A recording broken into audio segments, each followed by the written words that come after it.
Welcome to Scarlet Tavern. Grab a drink, take a seat, and let's begin. Tonight we're going to do something a bit different. Normally, we have a topic to discuss such as serial killers, arsonists, or history.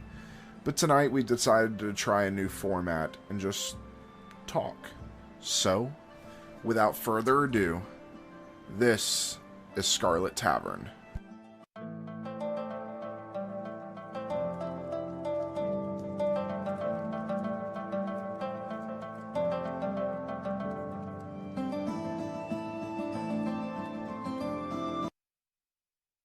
Alright. So, like I said, we were thinking about it today at the time of the recording, and my thought was, well, why don't we try and do like a discussion podcast? We'll talk about different things, D&D, nerdy stuff, our business, things like that. Kind of give people a little bit more of a view on what we do and some of our thoughts. And if people like it, then we'll continue this format every once in a while.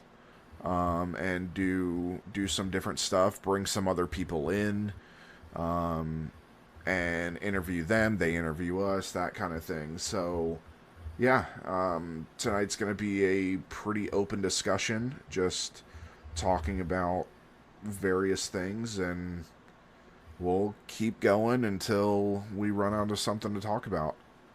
Oh, trust me, I'll never run out of things to talk about. Yes, unfortunately.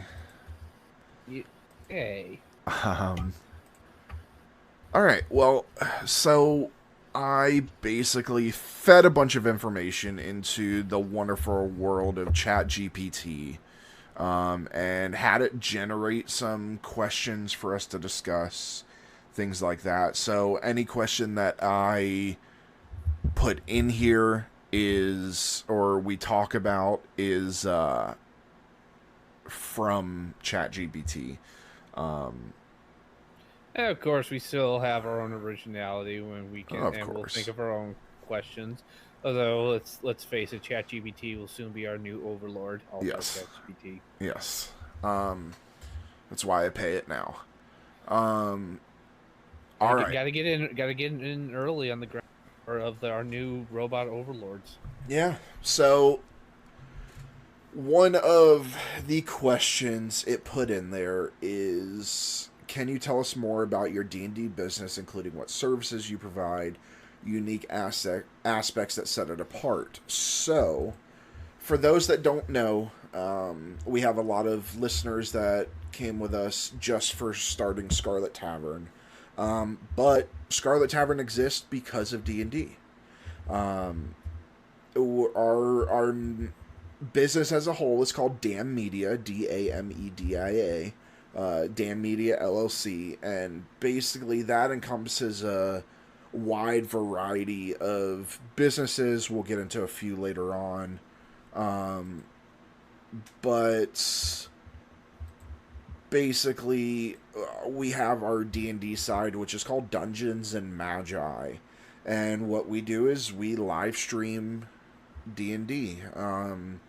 We have created our own system from scratch, and that's what we use. We were using Wizards of the Coast 5th edition, and due to some of their hiccups, we decided to start making our own last year, and that kind of folded into bringing it fully around. We are actually getting ready to release a book for it. Mm-hmm. And yeah, so that's what we do. Every Sunday at 6 p.m. we go live on Twitch, and we live stream D&D. As we'll get into a little bit later, there are other aspects that are being rolled out from that, but primarily that's what it is. Our new campaign will be on, will come in January. We are in between campaigns right now, and we are all very excited for campaign 2. I can't wait for it too. It's going to be fun. It's I'm eager to really see our whole system that we've created out in practice. We kind of got a little bit, but yeah, I can't wait for all the I can't wait for it. It's going to be interesting. Do we want did we haven't yet told the premise of it yet, so I don't want to go For start going campaign off. 2. Yeah. Yeah, that announcement actually will be coming out here within the next few weeks. Then I'll keep my clam trap But shut. would you like to tell the listeners what sets our D&D business apart from Critical Role and Dimension 20 and Dungeons and Daddies? What makes us different? I still love Dungeons and I do Daddies too. as name. It's so awesome. But what sets us apart? Well, I think two things set us apart. Really, first of all, unlike a lot of the other amateur D&D streams out there, I think we put a big emphasis on our role playing. This isn't. And that's not to say other people don't take it seriously. I'm not going to say that, but it's. I think really, we really emphasize we're not really afraid to get into that deep deep places in our emotions just so that we can give a command performance. It's last episode was perfectly Yeah. evidence of that. By the way, I'll be sending you my therapist bill. It's not done yet. One more Oh, Sunday. but also I think we're also unique that over half of us, or majority of us, are also former members of the armed forces, and as far as I know that there are other veterans who play D&D, but I don't believe there's any other veteran run grouping like us. From what I know about at least the big groups, Critical Role, Dimension 20, Dungeons and Daddies, Not Another D&D podcast, which is NADPod for um, the as far as I know, there may be some hidden veterans in there. I know Critical Role doesn't have any. Dimension 20 doesn't have any. There may be some hidden veterans in there. However, as a solely run veteran business, veteran owned business, as far as I know, there is no other veteran owns, primarily veteran forward D&D podcast out there. No, I don't think so. So So I we think kind of that corner the market on that. exactly one. We're with the spit bottles are what is it? What are those weird pants that the vet bros wear? Those tactical pants I always keep going on and on Oh about. yeah. Um, I've never bought one of those. I've never. God, the prices of those are so outrageous.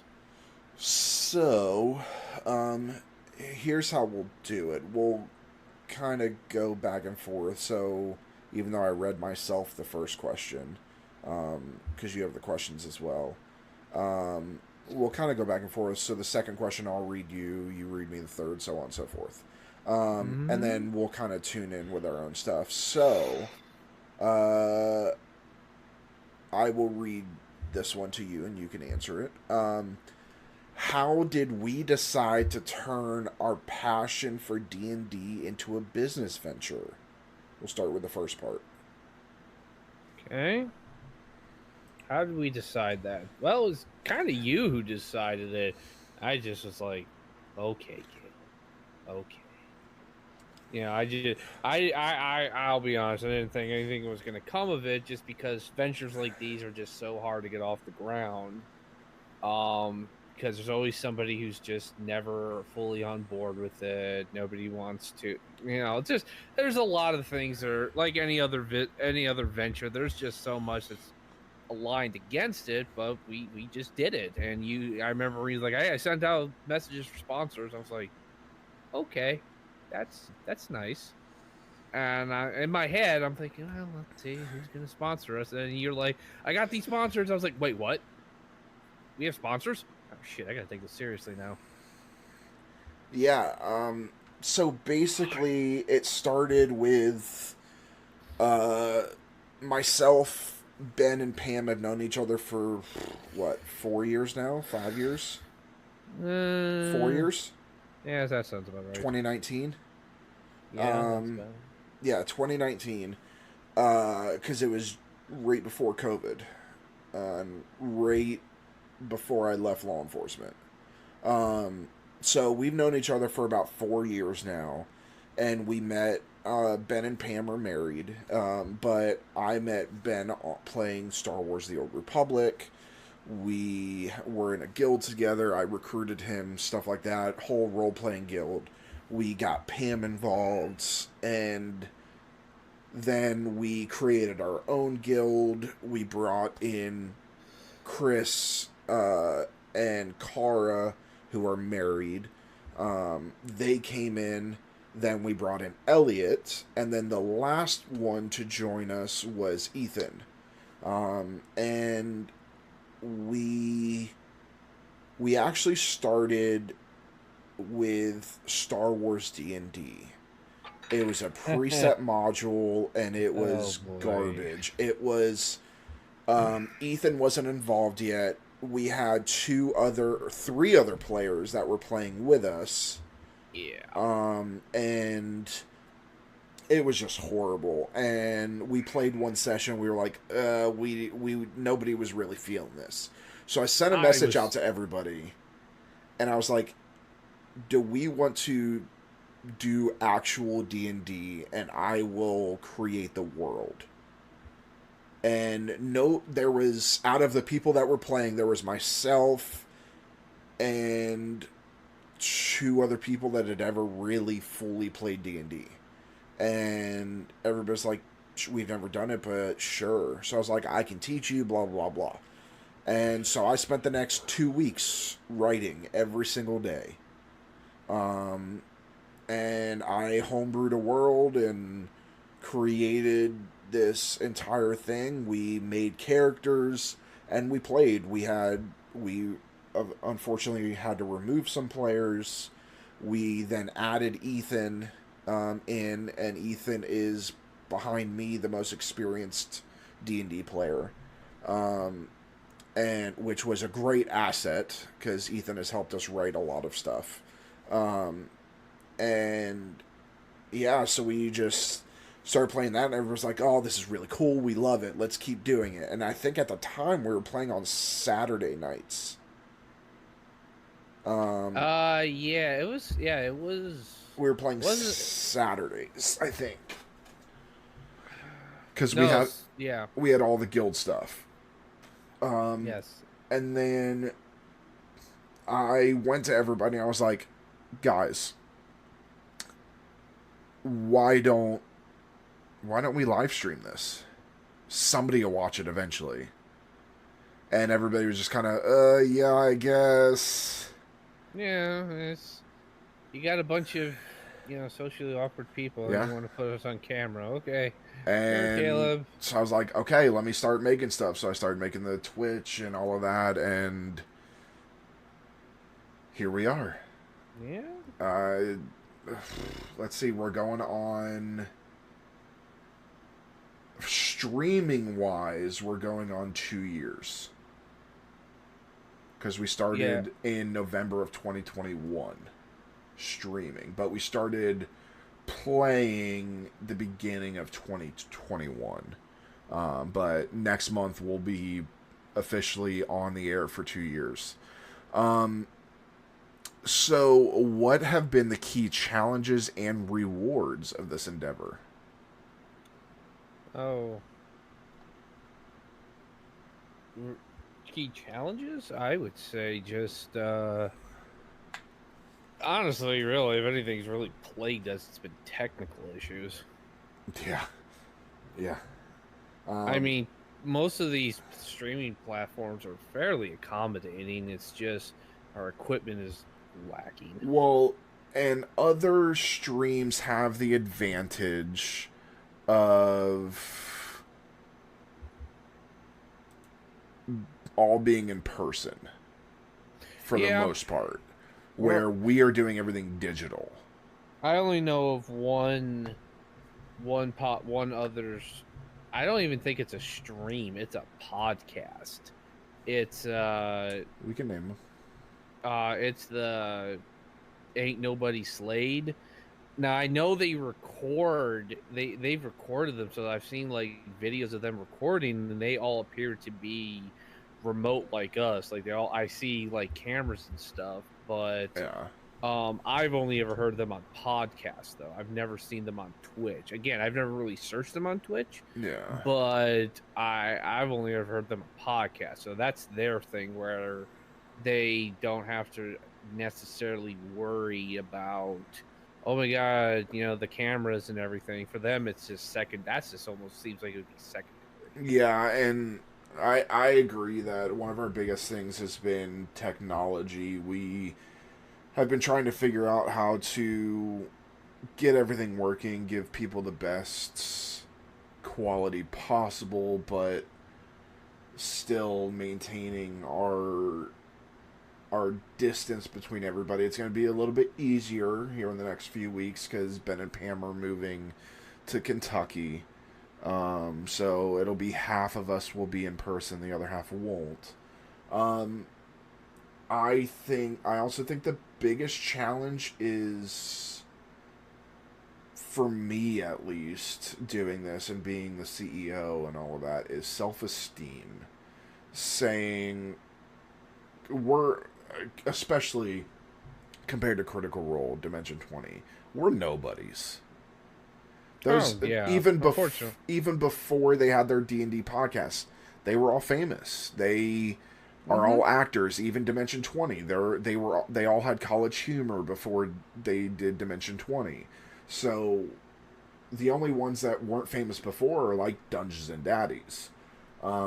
They're just a bunch of dudes. Um, but I think it's striving to be one of the main names of D&D and of D&D shows and a household name. It's believing in ourselves enough to keep pushing forward. Oh And yeah. you can ask Ben, I've had plenty of times where I said, this isn't going anywhere.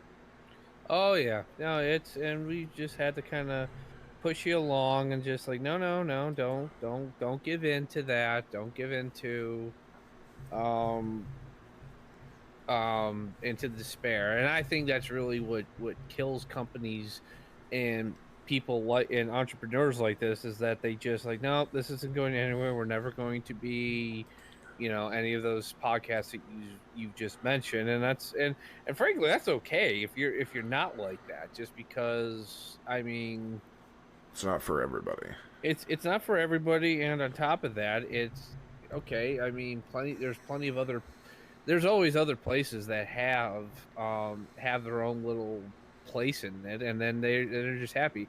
Honestly, as long as we're having fun doing this and it's still something that we all want to get together and do, I will consider it I will always consider it a success. Yeah, and as for rewards, a lot of great things have come from this. Not only have all of our friendships become closer, um, like 3, 4 years ago, Ben and I just met in passing, happened to have been both in the Air Force, both in security forces, all of that, and now we both consider each other best friends 4 years later. And I think I speak for everybody in the business where we consider each other family. Hmm. And it's something that is special and definitely rewarding.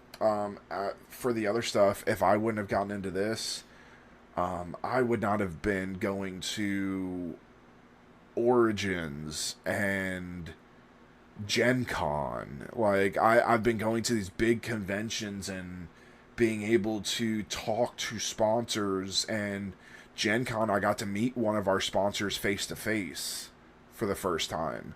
Awesome. And it's really cool.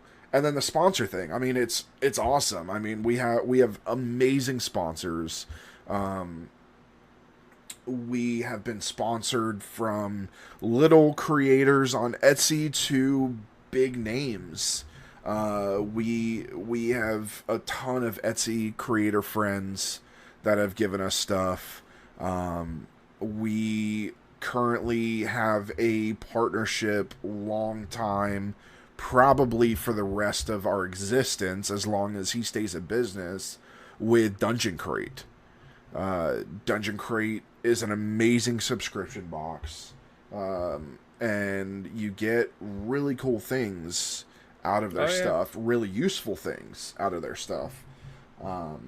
And we're just so thankful to work with Wayne, and Wayne supports us 100% in everything we do. And then again, we've had big names, which we're about to reach back out to this sponsor to re-sponsor us at some point in the future, and that's Wormwood. Wormwood is probably the biggest, one of, if not the biggest, table woodworker in the D&D business. And they were actually one of the first people to ever send us stuff. Yeah. And that was the one that really shocked Ben. I almost choked. So Like I was drinking some coffee. He told me Wormwood. I was like, oh Jesus. yeah. So I that's definitely rewarding as well. And then simple fact of I've been at conventions and people that I'm DMing for these people, and they say I tell them our show, and they're like, oh yeah, I think I follow you already. I've watched your show. I've seen you guys on TikTok. I've seen you guys on Twitch. And my jaw just drops because, I mean, we're still small time.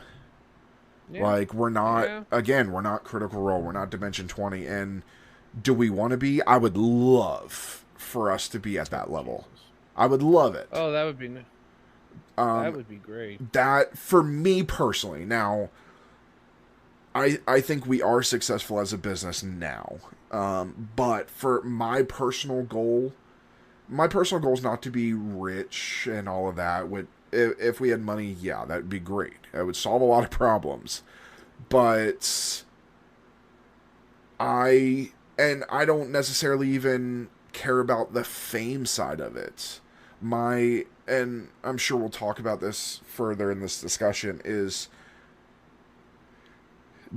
D&D created a safe space for me dealing with PTSD and depression, as well as it did for many of our other players. And my goal is to be a big enough name to provide that safe space by watching us for all those other people that are dealing with stuff. We are huge advocates of mental health. We are advocates for the LGBTQ plus community. We fully support all of these things, and we want to create a safe space. And I think by having a platform as big as Critical Role and Dimension 20, we can provide that for a lot of people, like Critical Role has. And I've talked about it many times that Critical Role has created that safe space for me and brought me into D&D. So, I definitely, that is going to be a huge reward. All right, Yeah, Ben. it is been very rewarding. I found my creativity gone has expanded much more than we originally did. I mean, like you said, I would love to be, I don't know about famous. God, I don't want to be famous. I like my privacy. Everyone leave me alone. But I definitely wouldn't mind the financial rewards of Beast. But you know what? Honestly, if I can help tell a great story that everyone can get involved into and get into, I will consider it mission accomplished, and I will be satisfied. I Yeah. mean, I really can't think anything from an artist or a storyteller's point of view that what more could I ask for? Yeah. All right. Next question. Yes.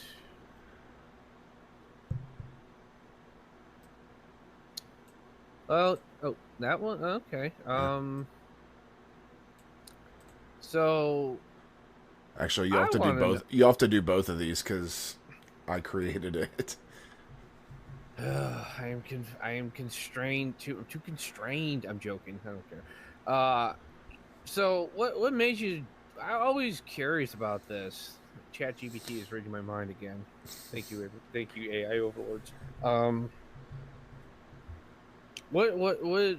How'd you get the inspiration, and how'd you do this role creative role system? Because I always thought we just do either 5e, and then when Wizards of the Coast decided to play FF games, they we just go to Pathfinder and throw us and go over to Team Paizo, but you decide, no, we'll create our own thing. So what kind of brought all that on? So, again, like Ben mentioned, for those not in the D&D world, Wizards of the Coast is the number one seller of Dungeons and Dragons things. They're the ones that created Dungeons and Dragons with Gary Gygax, and back in the 70s. If you've seen the new D&D movie, that's Wizards of the Coast as well, stuff like that. So, Love that movie. great movie. So they have a thing called an OGL, which is an open gaming license. This open gaming license allows creators such as ourselves, and again, Critical Role, Dimension 20, Dungeons and Daddies, NADPOD, all of them, to create their own versions of whatever using their previously created things. So I would take inspiration from D&D 5e 5th edition and create a monster from that and use that monster in our live stream. Well, that OGL allowed that to happen. What happened was, for those that don't know, Wizards of the Coast was bought by Hasbro a few years ago. Hasbro, being a money-hungry corporation, decided that they wanted as much money as possible, so they refined the OGL and basically stated that if you make over X amount of dollars from D&D content, you owe us X amount of dollars. You owe us more. It was more than 50%. So people like the likes of Critical Role in them. Now, again, all of this is my own personal beliefs because I don't know what contracts they had and things like that, because Critical Role did have a contract with them, and I think it ends pretty soon. But people like that would have to pay millions of dollars a month to Yeah. Hasbro until Wizards of the Coast. So that was our main reason for leaving 5e. We left it. We had a trial period when we were on a break for like 2 weeks, I think. And we had a trial period with using Pathfinder, and Pathfinder being completely different. There was a lot to it. There was going to be a lot to learn. And it would have been different if we weren't live streaming. But by live streaming, I didn't want as many hiccups and things like that. So Pathfinder's great. Paizo did an amazing job with Pathfinder. It's been around for a while. No hate on Paizo or Pathfinder because they created an amazing system. but their system was also complicated, And we especially just compared to never got, 5e. we were never gonna have enough time um to kind of fully get over to Pathfinder. I would have Yeah, loved to have done it personally because I could have been a dragon, like a legit dragon. yeah. But with that in mind, I went to Ethan, and Ethan, we mentioned before, he is our creative director. I went to Ethan. I said, "Hey, dude, why don't we just write our own system? It won't. It shouldn't take us long. We can still do 5e and all of that until our system's done. Because again, we're not making the money that stipulates that we have to pay Wizards of the Coast yet. But I wanted to have something away from that." So that when we do get to that point, we don't owe them anything. And Ethan said, "You know what? Let's go for it." And so that's what we did. Ethan and I sat down. I will fully admit, Ethan did a lot of the base work for the system. He created a lot of the role system and then came to me and said, "Hey, what do you think?" And then, being the DM, I said, "This works, this doesn't work, how about we do this?" And we kind of changed stuff up. And then the creative side of everything, when we are going to be announcing our book here within the next month for Kickstarter. And that is our system called Magi Mysterium. And the creative side, creating the races and the classes and things like that to work along with the system, I created all of those, took them to Ethan and said, "Hey, what do you think about these?" He liked them. They worked with the system, and that's what we did. So really the whole mind was to have our own thing. We, to be honest, at the beginning of it, we never planned on publishing a book and putting our system out there so people can buy our system. We just planned on creating a system that we could use to play. And then we decided, well, this system's super easy to use. It is what's called polytheistic, meaning that it can be used on any setting, any type of game, which we are showcasing right now. If you watch our Chronicles of the Damned, we've gone through different eras and areas of stories that it's showing the broadness of our system. And we said, "You know what, let's put it in a book and we'll kickstart it. If it gets kickstarted, great. If it doesn't, oh well, we still have our own system." Yeah. And that's where we're at right now. So hopefully next month we should be getting a copy of the proof copy of the book here soon, and then I'm hoping by next month we will be announcing the Kickstarter. Yeah, God willing, we would be. We will be. Um, now, what process? I had you like. I've often asked you what your process is. I think I know of how to create it, and how would you tell anybody else to create this? I'm sure there's many people out there who would love to who would love to create another system that could help people play these wonderful games. Yeah, I mean, you really have to look at strengths and weaknesses. Again, we were creating this for ourselves, so for ourselves, yes, we deal with some combat, and everybody loves a little bit of combat, but our group primarily are role players. And so with creating the system, we made it to where combat is streamlined. There's not as much to deal with having to deal with health and armor class and this and that. I think we really simplified everything. And we made combat super simple. We made the role system. Guess what? You don't have to be good at math to do our role system. You just have to Yeah. know what half of the highest number is. It's super easy. Um, and it may sound confusing now, but if you get the book, pick up the book, It'll be available in PDF and everything during the Kickstarter. Um, PDF and physical copies.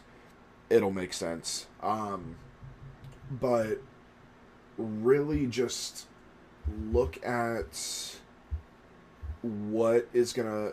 Don't worry about when writing a system. Don't worry about selling it to a bunch of people.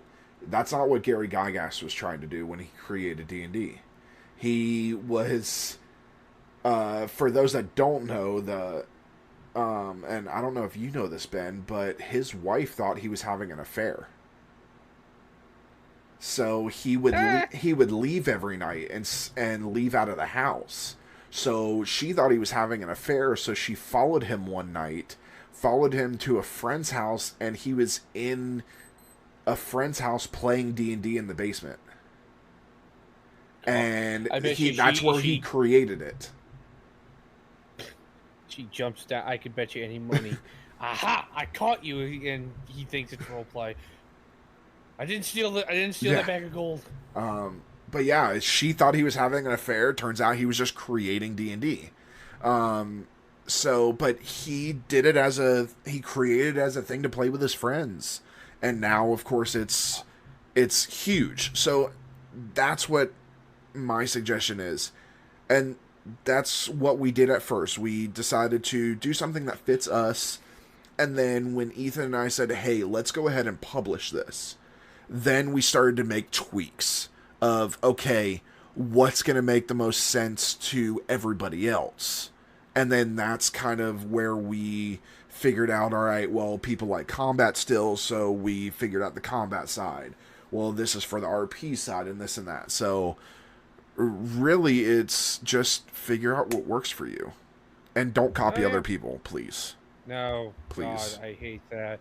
You know, it's funny you mentioned Gary Gygax, because I was, I think one of the topics we'll cover, I know you said you wanted to cover it for a while, but was part of the Satanic Panic. In the 80s, I think probably Gary Gygax, I always loved, is that he always never shied away from talking about D&D, and he was always able to turn these situations where so like these days when everybody gets a little controversy behind some product or whatever they're doing, they always tend to just run for the hills and hide. Yeah. Because cancel whatever. Cancel culture. Stupid cancel culture. It's a freaking cancer if you ask me. Not what we're gonna be doing.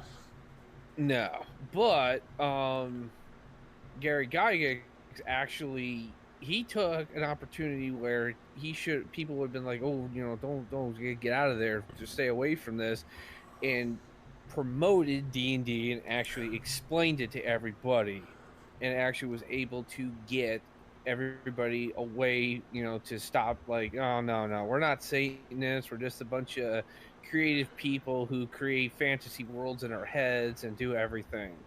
And I probably, when we do cover, we'll probably look up and find interviews that he probably gave with people about it. Yeah. But I mean, like, that's just, to me, that's a person for any D&D creator to aspire to be like, in terms of how you do it. Go do what he did. You know, most people would probably run away. That man stood out there in front of everybody and never backed down, and that's why we still have D&D today. Yeah. And there's plenty of people in the D&D community to look up to. Obviously, people aren't without their flaws, but Gary Gygax, of course, being the creator of D&D, great. And again, we'll mention them numerous times throughout here. Critical Role, Matt Mercer. If you are a aspiring DM, watch Matt Mercer, but listen, you're not going to be Matt Mercer. You know what? I really, every now and again, I'll find on D&D discussion, because everyone will be like, curse you, Matt Mercer, you ruined D&D. And then, of course, I'll go down that rabbit hole, and I'm like, why am I doing this? But well, you know why people think that. Oh, yeah, and that's what I said, because Matt Mercer is such an amazing DM and storyteller, and he's, again, a gifted voice actor, everybody tries to be like him, and they can't be, Well, and everybody expects, and all players expect to have that, and and it's what did I it's say from the beginning? I aspire to be Matt Mercer. I would love to be as good as he is. But I told you guys from the beginning, I am not Matt Mercer, so do not expect that of me. And unfortunately, going to these cons that I've done and running games, that's the first thing I say to everybody. Like, listen, the first thing I say is, who watches Critical Role? People raise their hand, and I go, all right, I'm not Matt Mercer, so please don't expect Matt Mercer DMing. Same thing with Brendan Lee Mulligan. He's an amazing DM. And so please aspire to be like them, but it's hard to be them because Matthew Mercer is one of the greatest creative minds in D&D. Brennan Lee Mulligan has 5 million fucking monologues in his head at all times. It is yeah. probably the greatest monologue writer I've ever seen. I He's better than Matt Mercer at monologues. I'll say that. But I was actually Matt Mercer's better at world building. Oh yeah, I was just watching some of it Critical Role last night, and just the very yeah he's very gets you could tell he gets into detail, and I can't help but wonder, it's like, are you just making this up on the fly, or did you actually take the time to write this? He does both. He does it like I do, where Ugh. I tell you guys all the time after a session what parts I made up. Like last session, I made a lot of shit up as we went. But Oh, you guys tend to like my ad lib stuff more than my written stuff. Um, I love it when you improv. so, but yeah, so that is my advice. Can you share some of your favorite D&D campaigns or characters that you've experienced or created and what makes them memorable for you? So, I know you didn't really, aside from one thing, you didn't really create a campaign, but you've been involved in the campaign. So, what campaign and characters have you experienced or created, and what makes them memorable? Uh, Even well, NPCs. mm,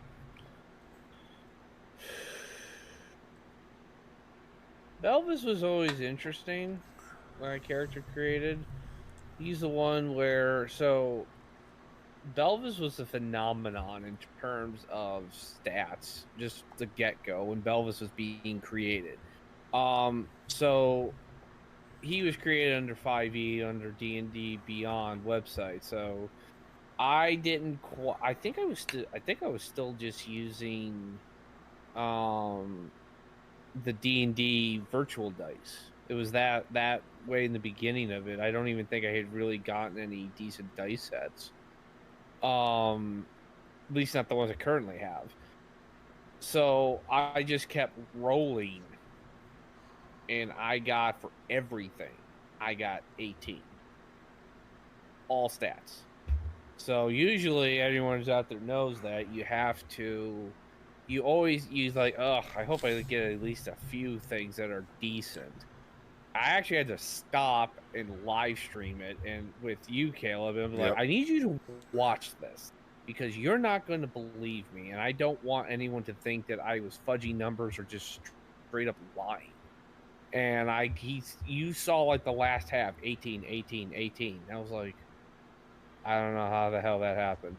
So Belvis was interesting in the sense of, like, oh, I got to make him a fighter. He's got to be awesome, and he's gonna know he's awesome because you don't get these good stats on rolls, especially in a virtual setting where everything is just like billions and billions of lines of code and all that other stuff. Um, I kind of, I always was interested. I always thought everything in our main campaign was great, but I also thought Scarlet Brigade, I really kind of, there were episodes of that I just wasn't able to attend for that. And I always kind of want to see if we had had the time and or energy, if we had done like a concurrent campaign Yeah. or something like that. That would have been interesting because I would have had my little bunny character, the Dean Winchester rabbit version. Yeah. That was Jarden. Yeah. Um. So, campaign one obviously is very special. It's our first campaign that we did. I personally think looking back at it, we really rushed through it. We pushed through levels really quickly. It kind of went all over the place, but we were all very new. So we actually technically we still were supposed to be on our current campaign now. We were supposed to be on campaign one Yeah, still, but we that's decided right. to end it early and go into our Chronicles of the Damned. But yeah, so it'll always hold a special place because it's the first world I created and all of that. But campaign two, the the amount, and I've told you guys maybe 1/100th of the things I've created. I have delved so deep into this world and creating this world, and I cannot wait for you guys to be into it. Um, I think it's going to be very special. The world that I created, I plan on us being in it indefinitely because it's so big. You guys won't even leave the. You guys will be on a singular continent, and you probably will only go to maybe 3 regions within that continent out of 30 in the first campaign. So there's a lot to it. So I'm looking forward to that. The other thing is, are there any particularly interesting or unexpected plot twists that have occurred in the D&D campaign? We stole a boat. Okay, so Every time I mention this, he gets that. He rubs his eyes. He's like, here's what was every supposed to time. happen. Oh, I you had never told me what's supposed to happen. I had this amazing story written out, this amazing arc, and you guys were simply supposed to work on the boat, move some boxes to gain some money, gain some information, all of that. You were then supposed to leave and go to a different part of the city. You were going to be introduced to a new contact and things like that. But then you guys decided to steal an orb and steal a fucking boat. So I had to erase everything and restart. What? Car stole the orb. No, Car was that touched. Car touched the orb. Car touched the orb. Somebody discovered us because we all were low level and we sucked at stealth.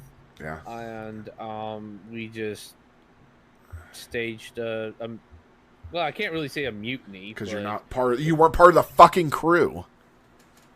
Oh yeah, so we were like day laborers. Yeah. We were day laborers and we took over the ship. We had an angry gnome carpenter and everybody else, and yeah, we got a ship. It's awesome. Yeah, and then I destroyed it. Yeah, and then Caleb made our lives the living hell after that day forward. Exactly. So, for me, so my players know that I love twists. I love cliffhangers. I am one of the masters of cliffhangers. I will purposely leave an episode on a cliffhanger. But there are going to be a lot of twists in campaign 2. A lot. And they may be from arc 1 something that happened in arc 1 may be seen in arc 7, whatever. So it may be a long time from now where you guys go, oh shit, that's in my notes somewhere, I think I remember this, and it turns out to be something huge. So okay, Ben, given our interests in Star Wars, Lord of the Rings, Star Trek, etc., how have these fandoms influenced D&D and our business and things like that? Well, since I've discovered that almost all of those things you mentioned have their own role playing things, I've been on a personal crusade to buy at least them all, so that we can create our own mini stuff or whatever based on them, and just kind of do something concurrent with our main campaign. Because I like the idea of grabbing as many people, because as some of you all may know, there are just a mountains and mountains of other tabletop RPGs that have nothing to do with D&D or Pathfinder or anything like that.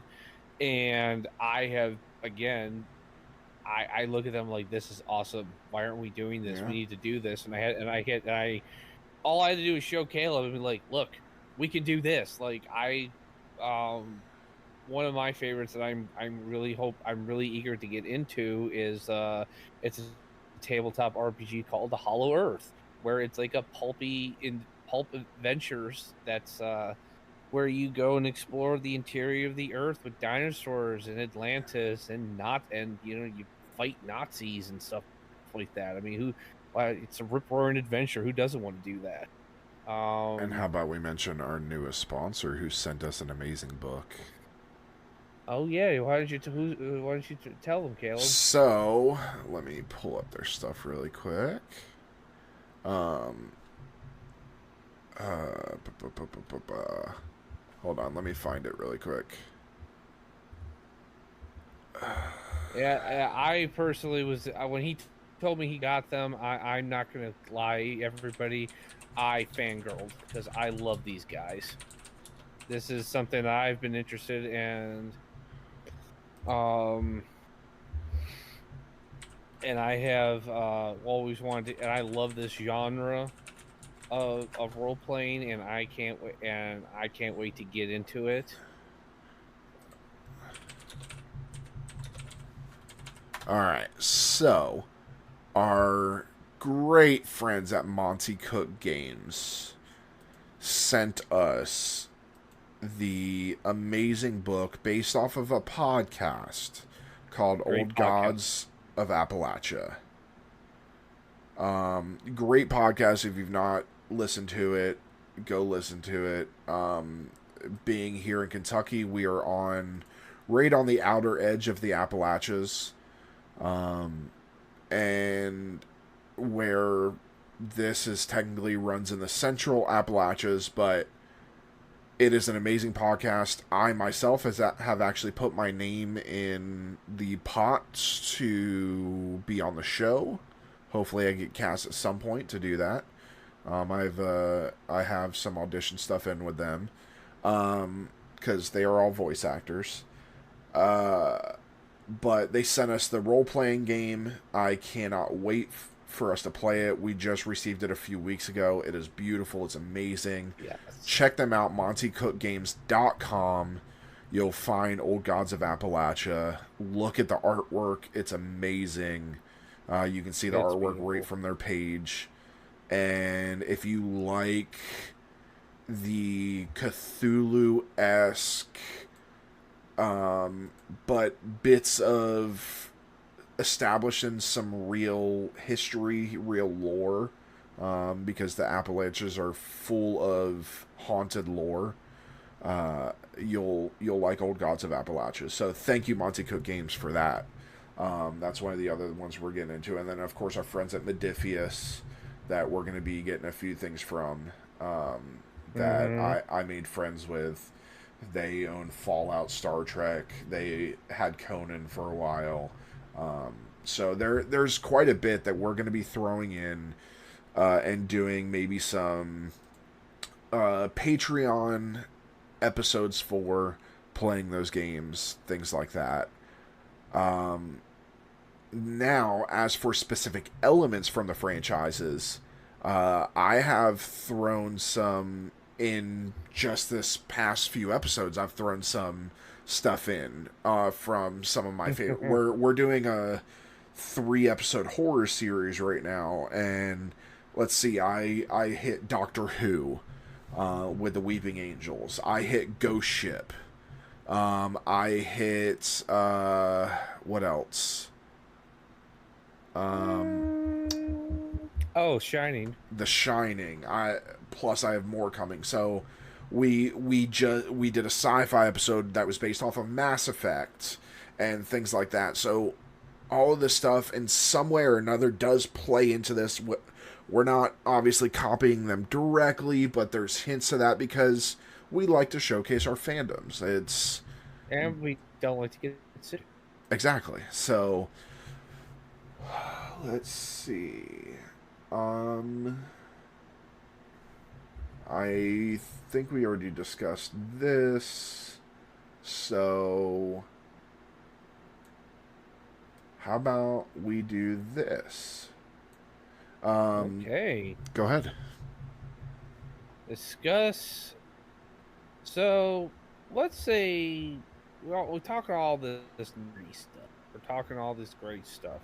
Um, Now, for those of you who don't know, I'm actually older than Caleb. Much older.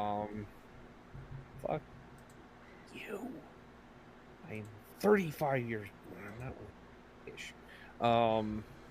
So I have some more. Realistically, Caleb and I grew up watching the exact same things. There's just maybe a few years where I remember some stuff Because I that wasn't maybe born he yet. didn't. Why did I agree to this?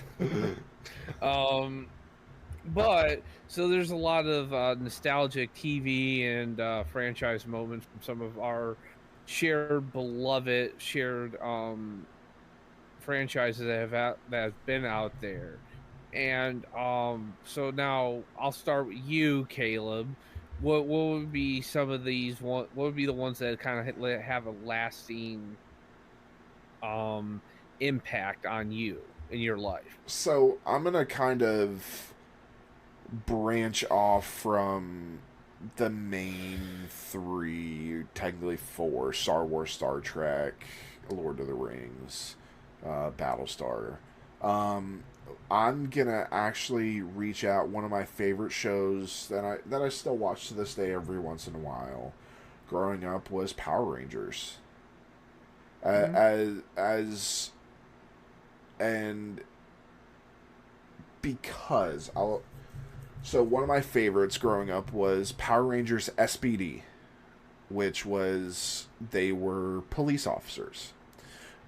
I come from a long line of police officers, um, and so that one like was really cool for me because it not only was it Power Rangers, but it was stuff that I could actually do and things like that. But the what Power Rangers and stuff did for me is it really showed that these normal everyday people, another one of my favorites is Dino Thunder. They were all high school students that stumbled upon dinosaur stuff and got their abilities that way. Also, shout out to Tommy, rest in peace. Mm-hmm. But these were normal kids that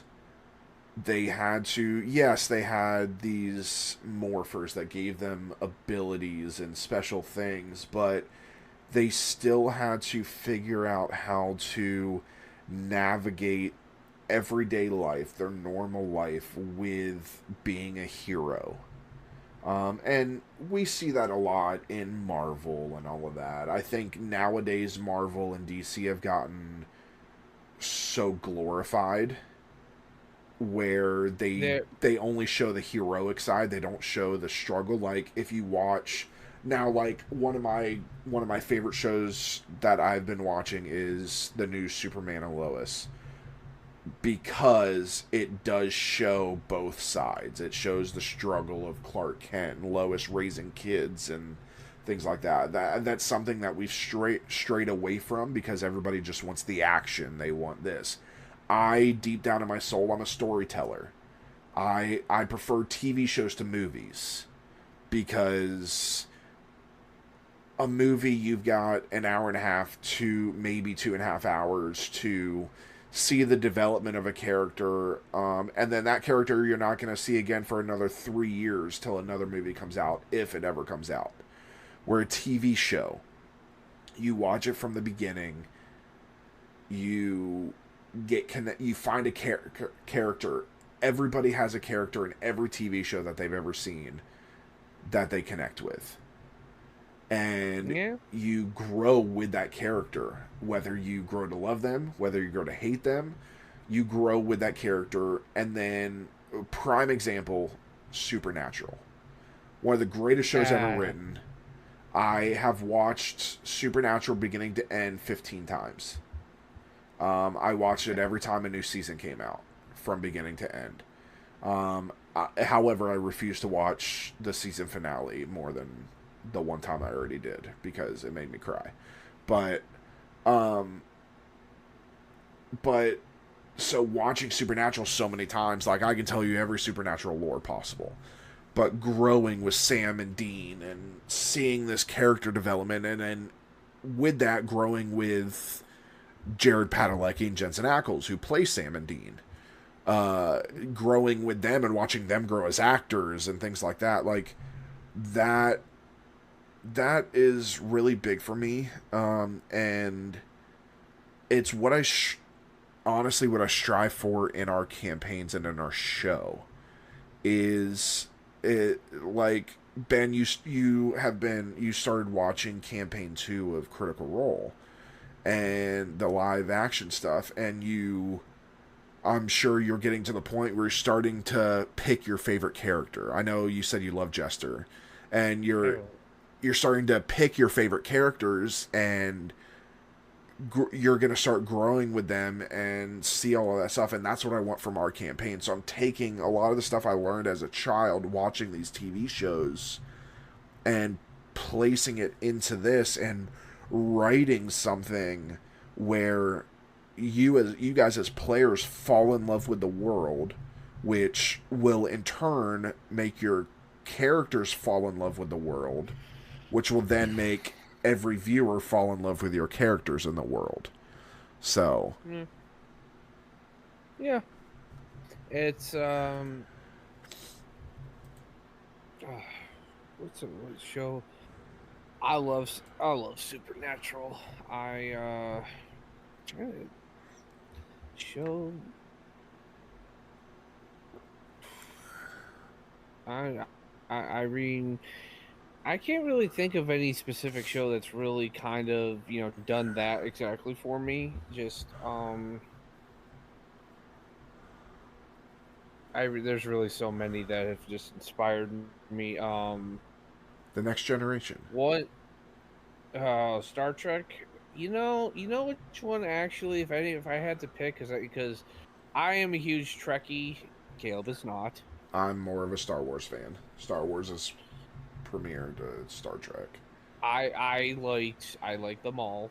I would say I always gravitated toward Deep Space Nine, because unlike a lot of the other Trek shows, they were never afraid to get into the deep, dark issues of of like humanity and everything like that. They actually the only Star Trek show that actually featured a war, Yeah.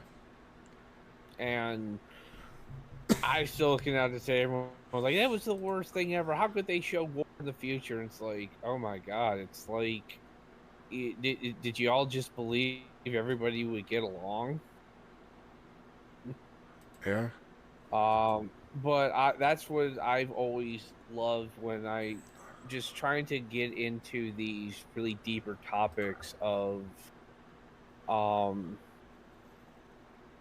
of fandoms and just in storytelling. I think that gets a much richer, much better thing. And I think that's helped us in the long run because it's really easy for this to just like let's do combat, combat, combat, combat, combat, Yeah. combat, and everyone gets bored. Um, let's go here.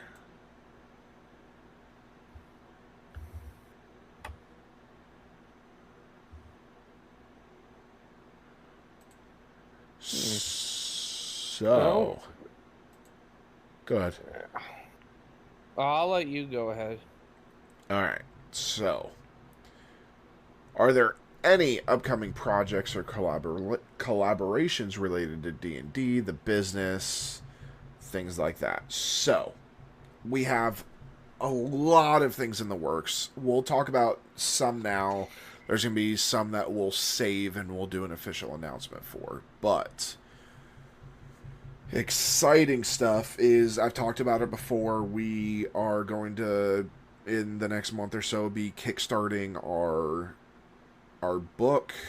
It is Magi Mysterium Lore and Legacy. It is our role system. It includes brand new, never before seen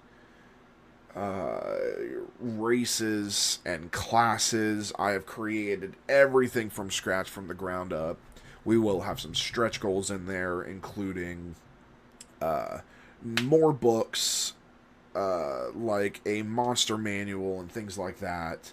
I've been working on all of that kind of stuff. We are working with a good friend of mine, Andrew, who is known as Arcane Therapy on social media. He is creating a brand new theme song for us for D&D for Campaign 2.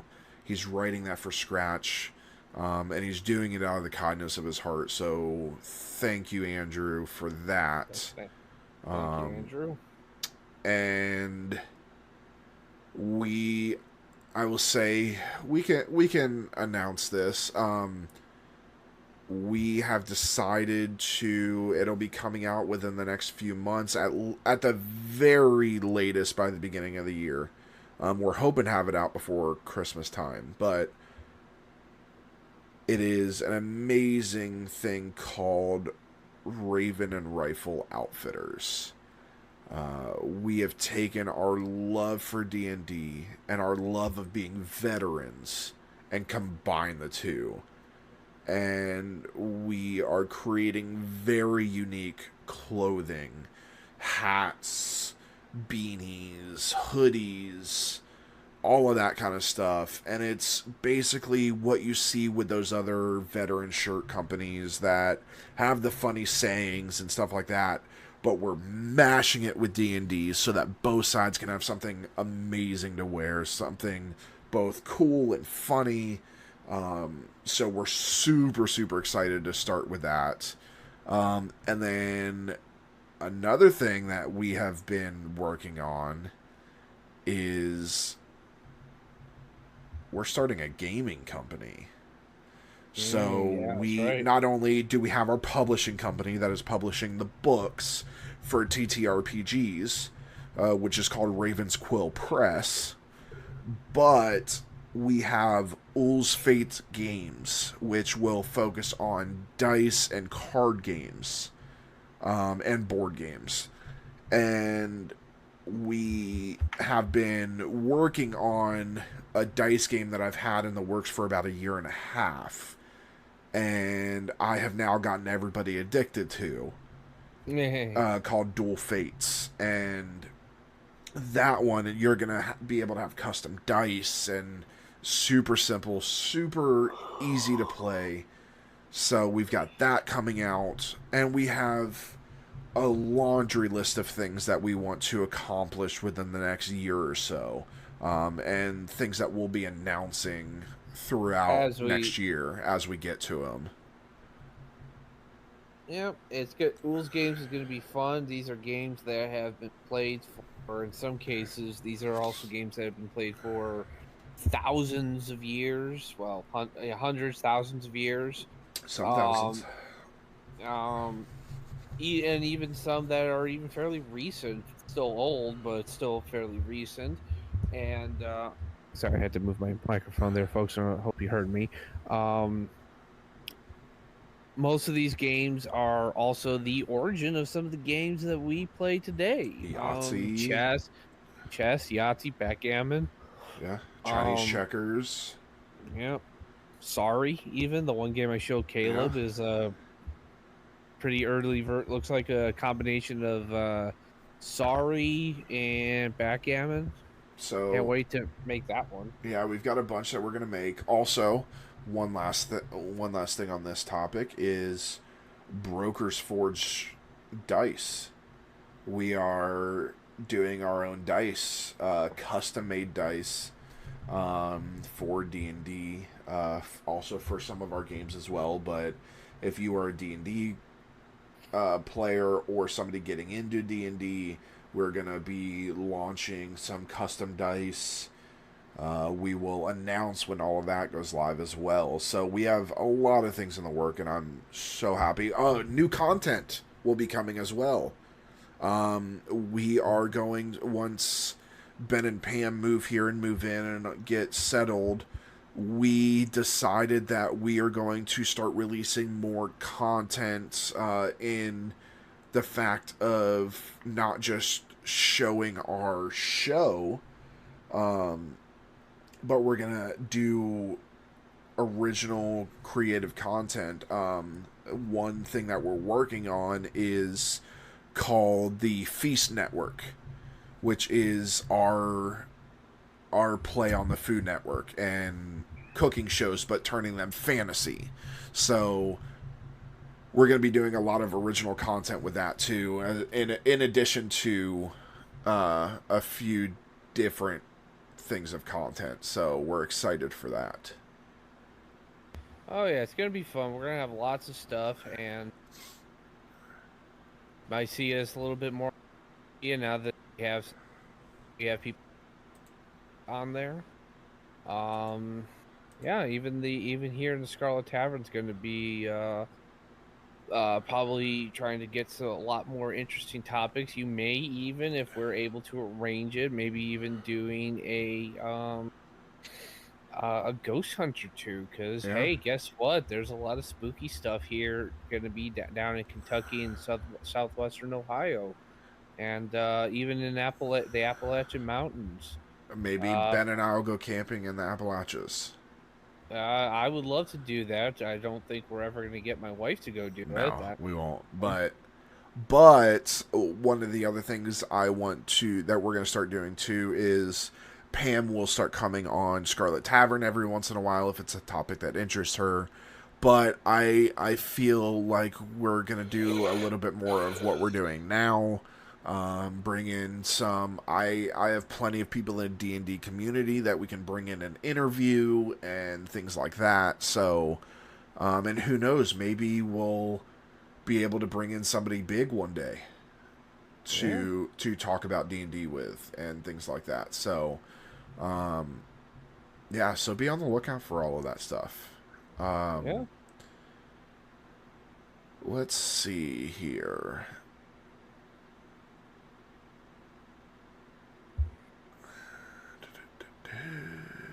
Sorry, folks, we're looking at our notes. We don't know how to read. Can No, someone out there I'm just looking for stuff that we haven't already covered. Oh, I can do this one. Did you see it highlighted? Oh yes, I see that. Go ahead. Well, what would you say to people who would like to incorporate their own homebrew elements into their game? Okay, so for those that don't know, homebrew is simply just creating your own version of stuff, not something that's already been created by somebody else. As in, we create an entirely a homebrew campaign. Everything was created from scratch. Blah blah blah blah. Um, Homebrew items can be tricky. Homebrew itself can be tricky because especially when you get to where we're at, where we're putting on a show, you have to be careful that it does not copy anything that's already out there, because there are certain companies that are very sue heavy, so we try not to copyright them. Um, the the certain company that has a mouse as its dictator, um, but and unfortunately they own a lot of stuff. Um, so it's I'd love to homebrew. Homebrew's amazing because there are such amazing things that you can create. I have figured out homebrew stuff just from walking around during the day. I'll walk through the mall or something like that, and I'll look at something and it'll inspire me. I'll see a t-shirt that has wings on it, and I think, oh, that would be cool. Let's create a t-shirt that has wings printed on it, that you do such and such an action and the wings actually peel off of the shirt and turn into real wings and gives you flight and stuff like that. So I just made that up off the top of my head, but I'm gonna have to write that one down. But use everyday stuff for inspiration. There's a lot out there that can be done. Um, there is an amazing website called Drive Through RPG, and then that they have some homebrew stuff in there, as well as Dungeon Master's Guide. It's DM Guide. You can go there. It's a website for to upload your own homebrews or get homebrews from other people. For the most part, DMs allow other people to use homebrews as long as you give them credit. But yeah, I mean, it's just a simple fact of what is one thing you want to create that's really cool or really funny. Like, I created a sword that had the hilt of it was a duckbill, and gave it to Ben, and we called it Quackicus. And Quackicus also had a thing where it was sentient and had a temperament. So Ben had to roll on a table every time he drew the sword, and depending on what he rolled depended on Quackicus's temperament. He was angry, happy, sad, whatever. And yeah, so something like that where it's funny. You can create homebrew potions that give one of your players an extra arm, make them regurgitate a gelatinous cube, and or you can create something that's absolutely needed in your campaign. Let's say you don't have a healer in your campaign, but you and your players keep going down. Well, create a homebrew amulet that allows a player to heal when needed, or keeps them from dying one time per long rest, or something like that. So there's a lot out there. Just be creative with it. I mean, it's your creation. People are going to love it or hate it, but if they hate it, move on, make the next thing. But get information from your players. Find out from them what they would like to see. That's what I do it all the time. Like, hey, what would you guys like to see? Or did you like this? Did you hate this? Blah, blah, blah. Quackicus, of course, was a hit. Everybody loved him. And so things like that, they are memorable and will stick around for a while. If you had made, I won't spoil it for anybody who wants to go review our campaign. If you had made the BBEG not so goddamn impossible to kill, I swear to God, I was going to sacrifice Belvis and have him go out with Quackicus killing the BBEG. Yeah. That's what I was going to do. I could just imagine the epicness of Ethan, because, folks, Quackicus is probably the only one one, if not the only one where where Caleb didn't voice that Yeah, particular character. That was our I can't do other the Donald member. voice. Yeah, our friend Ethan, he can do Donald Duck really well. Not only make the sound go well, he can actually speak in Donald Duck-ish. Or Donald Duckies or whatever you want to call it. So I could just imagine him epically going up to defeat the BBEG. Um,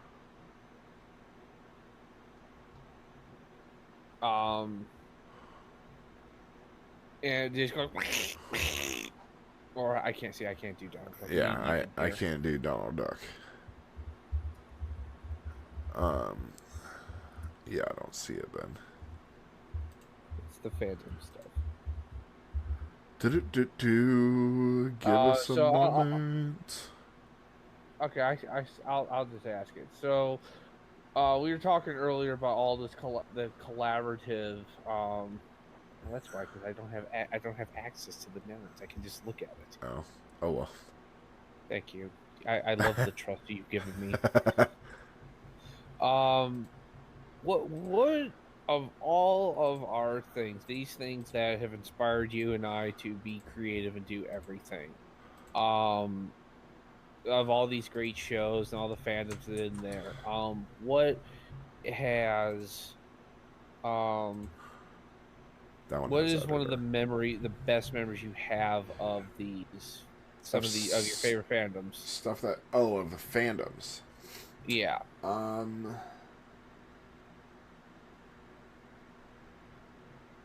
I mean, so there's some cool things that have happened within the Star Wars world. Um, Obviously we're getting amazing Star Wars shows. For the Between most part, yeah. for the most part. We have not watched Ahsoka yet. That's coming soon, No spoilers. um, but Mandalorian, great show. Boba Fett, Yes. garbage. Missed opportunity. Yes, So many it missed was opportunities. Mandalorian Part 2, but Yeah. um, one of the things that I liked was, so a lot of people hate on it. I loved it. I loved Jar Jar Binks. I loved him. He was the comedic relief. Then why did He, you hate my Star Wars character with Star Wars D&D? because it's you. That makes sense. Um, For those who don't understand, I made a Gungan Jedi. yeah, but so, but of course, he got a lot of hate. The actor that played him got a lot of hate. However, and his hate got so bad that he almost killed himself. Ugh. He actually shared a picture with where he was sitting on a balcony with his son, and said, this is the place where I was about to jump, and end my life because of all of the hate mail that he got because of Jar Jar Binks. But the man got redemption. He was the savior of Grogu in The Mandalorian. We see him again in that, and he gets a redemption arc. And I think that it was amazing for Dave Filoni to do. I think it was brilliant casting to allow him to come back to do that. I One of the cool things is just we're seeing new stuff. Like, if you're a fan of Star Wars and you know the history, you know the lore, you've read the books, whatever, we're starting to see a lot of that come to life. They just announced that they got greenlit to do a Clone Wars live action representation where it's not going to be the entirety of the Clone Wars, but it's going to be what we miss from the cartoon. But it's actually Hayden Christensen and the girl that plays young Ahsoka, so we're gonna actually get to see them. In Ahsoka, obviously, again, I haven't seen it, but we get Sabine in there. We're getting to see all of these things come to life, and it's amazing that we would not have that without Dave Filoni. Dave Hell Filoni yeah. is he is a I true Star Wars fan, yeah. and it shows. Let's not talk Um, about She Who Shall Not Be Named. no. Before Um, before she's she Voldemort. may appear. You know. She Uh, she's the Voldemort of Star Wars. yeah. Yeah, it's interesting you mentioned the actor who played Jar Jar Binks, and you mentioned, and I've seen this before. Where you said about he got the redemption and everything, and I this is just my Same thing with personal Hayden too. and this also goes into that. And this is just my personal thing, and I'm not calling you out or anybody else who uses this term because I know where it's coming from. To me, there shouldn't be a redemption arc. To me, I don't think they did anything. Redemption means they did something wrong. To me, that's how I look. I look at the root of redemption. Like you did something wrong or something bad and everything. Yes, was Jar Jar Binks not the most popular character? No, no, it wasn't. When he first came out, everyone thought he was annoying and just not funny. I mean, yes, there were plenty of people who thought he was funny, and I'm fine. I personally didn't really care one way or the other about Jar Jar Binks, and no, and people didn't like Hayden Christensen's depiction of Darth Vader, Or and again, that's Anakin. people or Anakin. Until now. But until now, but the thing is though, because I think a lot of it is because we've had a chance to Grow up. think on, grow up and think about it. It's like, wow, we were really shit to these people Yeah. for no And reason. So, but again, to me, it's like, well, okay, I get the whole, oh, they got the redemption arc. What did they do wrong? They played it to the best of their abilities, and let's face it, actors can only act as well as their characters are written. yeah. Um, so to me, if Jar Jar Binks is supposed to be this obnoxious, goofy comic relief character, and the actor who played him did that, then he did his job. It's Well, not his, you know. I think we get the same thing. Like people hate on Force Unleashed, all of that, which they Yeah, weren't the greatest movies. no, However, it's not the actors' faults. The no, actors worked with the scripts they were given. I think that Daisy Ridley, she's an amazing actress. I yeah, think that she did Rey the best she could, but unfortunately, those movies were literally being written as they were being filmed. yeah, and also Ray was supposed to be a stand-in for She Who Shall Not Be Named, and how she saw herself, and Yeah. people didn't like that. So it's like, well, that says more about you than anything. I mean, But literally, again, the only thing that saved those movies was Mark Hamill being in them, yeah, pretty and much. and Carrie Fisher. Yeah, Rest in peace. absolutely. Yes, rest in peace. But so that's just my personal thing I felt about that. It's like, why are we calling this a redemption arc? They didn't do anything wrong. But you know what though? When we brought them back, they gave they realized, hey, let's do this is my chance to stand apart from the role that people didn't like. So this is my chance to stand out, and they nailed it. And it's the The same act, thing, like Ewan McGregor getting his chance to play. Now he did amazing the first time, but oh yeah, getting to play Obi-Wan again for Obi-Wan, which I really hope they decide to do another limited run of it, um, because Obi-Wan was great. Ewan McGregor, one of my favorite actors of all time, getting to see him and Hayden again with each other, that was and amazing. I love especially now that. that we're adults and we understand, like back then we didn't get like, oh, this is the script that they got. It was, oh, this is absolute garbage, we hate this. Now that, especially when we're like you and I, we're now in this world of creating and making content and doing all of that, where you see the other side of things. Yeah, I mean, it is, and you understand the struggles of it as well, Yeah. and that's that's I sympathized with the writer's strike, and I was like, yeah, I can see why they're demanding their residual for residual pay and everything. They deserve. they deserve what they deserve it. Um, but I can't wait. For me, my favorite moment in all these fandoms, I think that had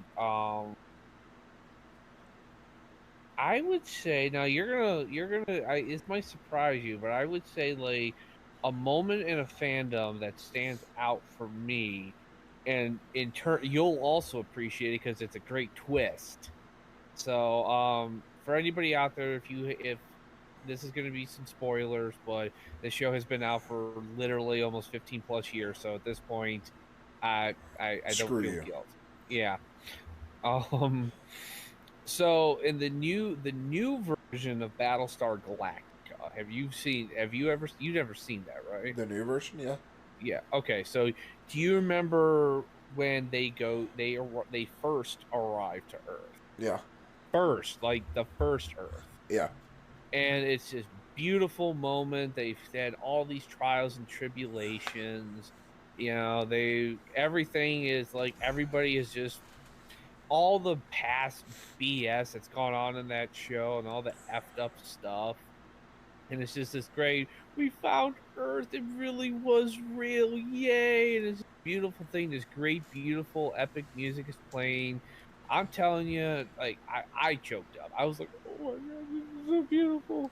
And then they, like, oh, take us in. And they're like, you see the blue planet. And it's just like, it's so beautiful. And then you see the shot comes of the landing shuttles going to Earth, and then you're like, where are they? Where are they going? Where are they going to Earth? And then you realize, hey, wait a minute, where's the moon? And then it pans out to them in like this dreary landscape, and you hear the telltale sign of a Geiger counter, and it's Yep. showing, and it's going there, and it's just this Welcome to Hell bombed on out. Earth. Yeah, it's a bombed out ruin, and Rosalind Carter, she's like, Earth. And I was like, "Huh? What happened?" And then you find out, oh yeah, the 13 tribe killed each other with nukes. It's like, oh my God. And of course, I actually just recently saw it again, rewatched the episode, and I was thinking, Caleb wrote that episode. He had to have. I That was wish. something he would I have done. listen. I would not be. I would be making some good money if I wrote that. Because like you just see it's like this is so beautiful. Death and misery. I'm like, That's totally wow. like if I were to put that into a D&D episode, I would literally have you guys land onto Earth. You guys would be like, "Oh my God, this is amazing. This is beautiful." All right, that's where we're gonna end tonight, and you guys would be all so happy. And then I would come in the next session and shatter your hopes and dreams. Yeah. In this case, the cliffhanger was our dreams are shattered. Good night, everybody. Yeah, pretty much. It's like thanks. I Um. there's just so I don't just do the cliffhangers for you guys. I do it for the viewers as well. And there's some strategy into the cliffhangers, of course. If I leave something, if I've drawn you in so much during this episode where you're following along, you're watching it, you're so intrigued, and then I drop you and leave you wondering what's coming next, well, guess what? You're going to tune into the next episode. So that's why every episode ends with a cliffhanger. It's not just for you guys. I mean, from a business standpoint, it's getting people to come view the next episode, at least Oh for a yeah. little bit, because they want to see what happens next. So, and in Yeah. this case, spoiler alert, I literally had a cliffhanger. I Yeah. literally dropped you off a cliff. Thank you for that. You're welcome.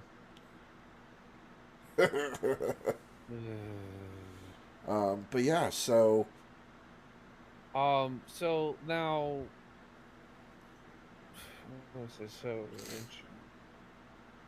What would you say with all this and debates of creativity and everything? What kind of with everybody that's just you and me, but everybody. What would you say? What kind of? Can you think of any like debates that have really stuck out that we really got into talking and discussing about? Not really. I mean, not really nerdy debates. I mean, you and I have religious debates all the time, which we obviously Eh. won't get into on a podcast.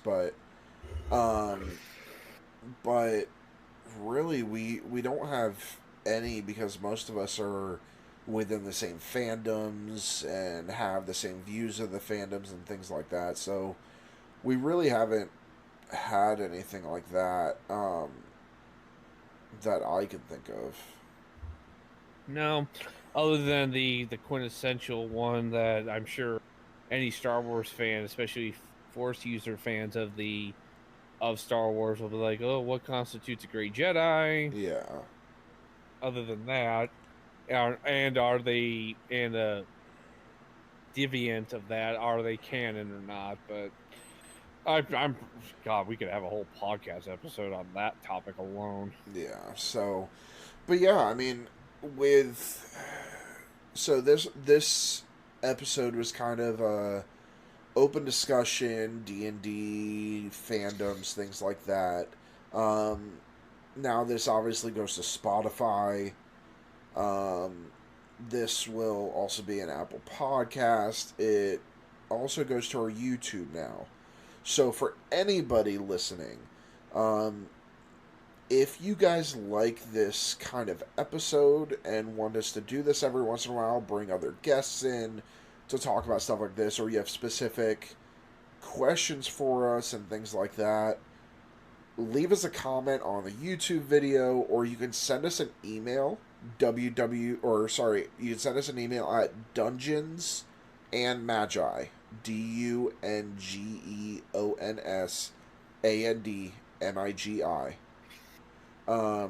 Dungeons and Magi at gmail.com, or go to our website, danmediallc.com, do the contact info. Tell us your thoughts about this forum. If you think we should do this separately into some kind of extra episode that isn't Scarlet Tavern, but we still do a talk show, then that's great. We would love to hear your feedback on this, whether if people like this format, because of course I would love to bring guests on, not just from our group, but from other D&D creators, and not just D&D. We could hopefully one day we can get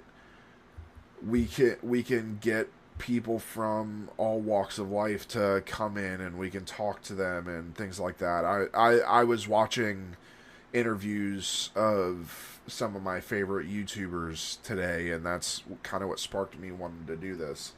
But and if you want us to talk about other stuff, I know tonight we didn't want to get too personal with our stuff. We have not that we have an issue with it. We're happy to talk about ourselves if you guys want to. Just tonight is the night of this recording. We were just exhausted and we're mentally tired.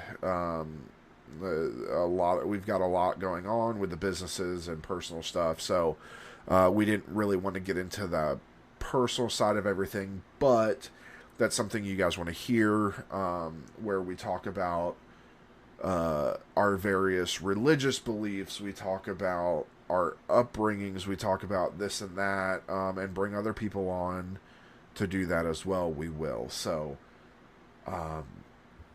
yeah, I believe that is it.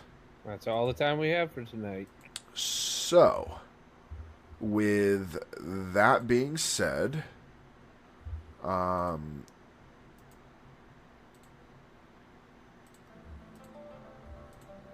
we would like to thank you for visiting the Scarlet Tavern. Please remember to turn in your glasses, push in your seats, and as always, tip the bard. Good night, everybody. Good night.